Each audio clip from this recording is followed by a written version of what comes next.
question. How can I increase my persuasiveness in terms of helping people see the value in doing particular things that they need to do, especially people who either would report to me directly, like a PhD student, or in some other way, like have an interdependence, such as like another faculty collaborator, especially going against my typical tendencies. So for example, in terms of getting people to do things, one thing I think that's a great strength is I'm not afraid to say this thing has to be done. This is the best way to do it, and here's why it's better, and being very clear about like this is what has to be done. I think that's powerful because then people know exactly what your stance is on an issue. On the other hand, even though I think a lot of people benefit from having that approach, and many people are less effective because they're not that outspoken. I actually had some people who are department chairs say that to me recently, that they were sure as outspoken as I might be. It's also got weaknesses, right? So what are the weaknesses for me?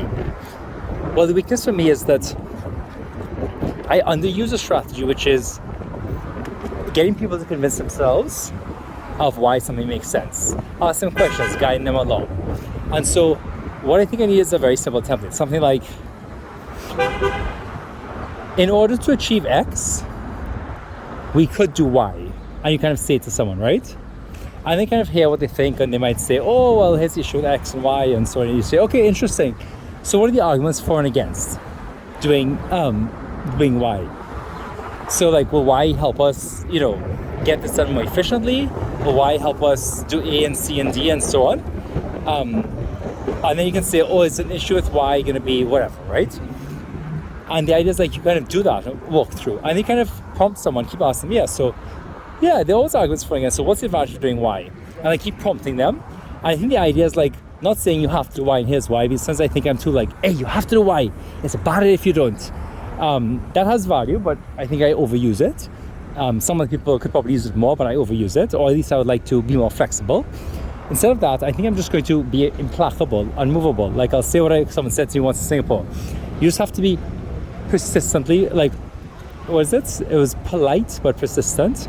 Like unstoppably politely persistent. So I think that's what I have to do. Just like keep saying, like a broken record. Even when I feel like I shouldn't have to say it, I shouldn't be convincing people this much. I said already, I'm exhausted. Just politely be like, broken record. Yeah, so what about X? What about X? I think the advantage of that is then people can kind of see, okay, this person is not going to, this is the issue that's really important, right? This person is not going to budge on this issue because, and why? They can ask themselves why they're not going to budge. But what's important, I think, is to let someone actually come to the conclusion themselves, or at least come to the fact that this is going to happen. Let me kind of get in line behind this. And instead of someone saying this has to be done. Because if you say this has to be done too much, people get what's called #reactance. Reactance is a pushback and an emotional response, a forcefulness to a perceived limitation of someone's autonomy or freedom. So if you're, for example, pushing someone and they feel like you're limiting their autonomy, freedom to believe something or to choose to do something, that can be a problem. So I think that's the strategy I'm going to try more. So say it one more time. What are your hashtag takeaways in this video? What are some hashtag could do differently? Well, I welcome some input on how I can better achieve my goal of like replacing, hey, you should do X with, how can we do X? Why is X a good idea? When could you do X? How could you move towards X? Like, so unstoppably, politely persistent is one approach. And I think I'm also going to focus on trying to say things which like, there are problems with X, certainly.